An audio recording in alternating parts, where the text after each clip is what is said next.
നമസ്കാരം. Kottayam government nursing കോളേജിലെ റാഗിങ്ങുമായി ബന്ധപ്പെട്ട് വരുന്നതൊക്കെയും ഞെട്ടിപ്പിക്കുന്ന കാര്യങ്ങളാണ്. പണം ആവശ്യപ്പെട്ടാണ് ഒന്നാം വർഷ വിദ്യാർത്ഥികൾക്ക് നേരെയുള്ള മുതിർന്ന വിദ്യാർത്ഥികളുടെ ക്രൂരമായ ആക്രമണം നടന്നത്. അവർക്ക് എല്ലാ ഞായറാഴ്ചകളിലും മദ്യപിക്കാൻ ഒന്നാം വർഷക്കാരിൽ നിന്ന് പണം ആവശ്യമായിരുന്നു. പണം കിട്ടാതെ വന്നാൽ ഒന്നാം വർഷ വിദ്യാർത്ഥികളെ തങ്ങളുടെ മുറികളിലേക്ക് വിളിച്ചു വരുത്തി പൂട്ടിയിട്ടാണ് സീനിയേഴ്സ് കൊടിയ മർദ്ദനം അഴിച്ചുവിട്ടത്.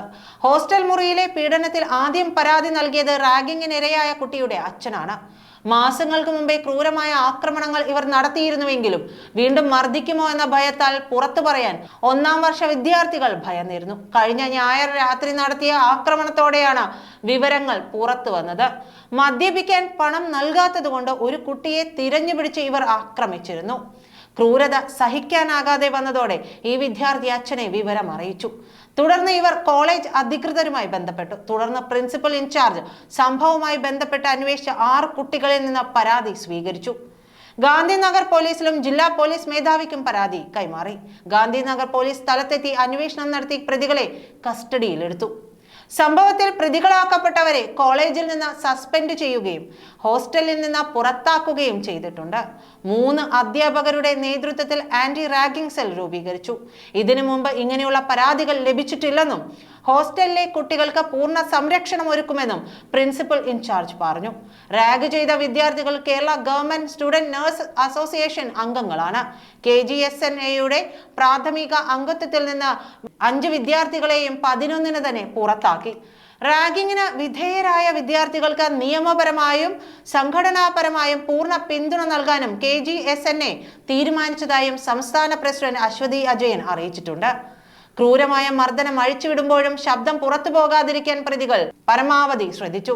ഹോസ്റ്റലിന്റെ 2 നില കെട്ടിടത്തിൽ താഴത്തെ നിലയിലായാണ് സീനിയേഴ്സിന്റെ റൂം. നിലവിളിച്ചാൽ ശബ്ദം പുറത്തേക്ക് കേൾക്കാത്ത ഉള്ളിലേക്ക് ഒതുങ്ങിയ മുറിയിലാണ് ക്രൂര പീഡനം.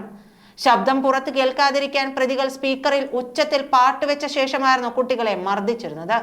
മിക്ക ദിവസങ്ങളിലും ഈ മുറികളിൽ പാട്ടും ഡാൻസും ഒക്കെ സ്ഥിരമായിരുന്നു. അതുകൊണ്ട് ആരും ഇവിടേക്ക് തിരിഞ്ഞു നോക്കിയിരുന്നില്ല.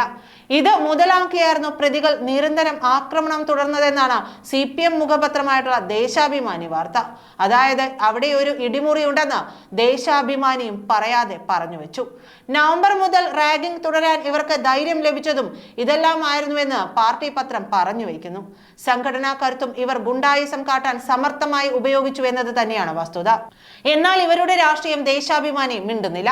CPM അനുകൂല സംഘടനയായ Kerala government students nurses association സംസ്ഥാന സെക്രട്ടറി മലപ്പുറം വണ്ടൂർ കരുമാറപ്പറ്റ രാഹുൽ രാജ്, അസോസിയേഷൻ അംഗങ്ങളായിട്ടുള്ള മൂന്നിലവ് വാളകംകരയിൽ സാമുവൽ ജോൺസൺ, വയനാട് നടവയലിൽ പുൽപ്പള്ളി ഞാവലത്ത് NS ജീവ, മലപ്പുറം മഞ്ചേരി പയ്യനാട് കച്ചേരിപ്പടിയിൽ റിജിൽ ജിത്ത്, കോരുത്തോട് മടുക്ക നെടുങ്ങാട്ട് NB വിവേക് എന്നിവരെയാണ് പോലീസ് അറസ്റ്റ് ചെയ്തത്. കേരള ഗവൺമെന്റ് സ്റ്റുഡൻസ് നഴ്സസ് അസോസിയേഷനാണ് നഴ്സിംഗ് വിദ്യാഭ്യാസ മേഖലയിലെ CPM സംഘടന. അതുകൊണ്ട് തന്നെ SFI ഈ മേഖലയിൽ യൂണിറ്റുകൾ തുറക്കാറില്ല. അതുകൊണ്ട് ഈ റാഗിങ്ങിൽ SFI രക്ഷപ്പെട്ടു എന്ന് വേണമെങ്കിൽ പറയാം. പൂക്കോട് വെറ്ററിനറി കോളേജിലെ സിദ്ധാർത്ഥന്റെ മരണവുമായി ബന്ധപ്പെട്ട റാഗിങ്ങിൽ SFI ഏറെ പഴികേട്ടിരുന്നു. നഴ്സിംഗ് റാഗിങ്ങിൽ അറസ്റ്റിലായ രാഹുലും റിജിലും വിവേകും 3ാം വർഷ വിദ്യാർത്ഥികളും സാമുവലും ജീവയും 2ാം വർഷക്കാരുമാണ്. പട്ടിക വിഭാഗത്തിൽപ്പെട്ടവർക്കുള്ള ജനറൽ നഴ്സിംഗ് 3 വർഷ കോഴ്സിലെ വിദ്യാർത്ഥികളാണ് റാഗിങ്ങിന് ഇരയായവരും പ്രതികളും. ബോയ്സ് ഹോസ്റ്റലിലായിരുന്നു പീഡനം.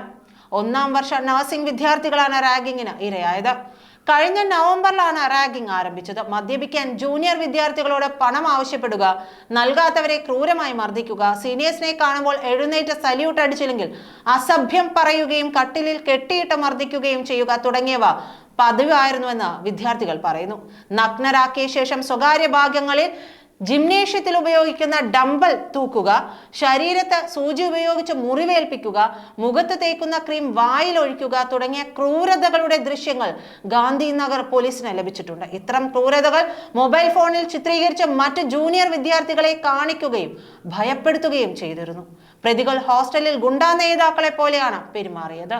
റാഗിംഗ് മൂലം സഹിയുടെ ജൂനിയർ വിദ്യാർത്ഥികൾ കോളേജ് അധികൃതർക്ക് നൽകിയ പരാതി ഗാന്ധിനഗർ പോലീസിന് കൈമാറുകയായിരുന്നു. കോളേജിന് സമീപമുള്ള ഹോസ്റ്റലിലാകെ 24 പേരാണ് താമസിക്കുന്നത്. 3 പേർക്കാണ് ഹോസ്റ്റലിന്റെ ചുമതല. ഹൗസ് കീപ്പർ ഹോസ്റ്റലിനോട് ചേർന്നുള്ള ഔട്ട് ഹൗസിലാണ് താമസിക്കുന്നത്. മറ്റു 2 പേർ വീടുകളിലും. രാത്രി 9:30 ഹോസ്റ്റൽ പൂട്ടി ഹൗസ് കീപ്പർ ഉറങ്ങാൻ പോകും. ഈ സമയം നോക്കിയാണ് മർദ്ദനമെന്നാണ് പുറത്തുവരുന്ന റിപ്പോർട്ടുകൾ. നന്ദി.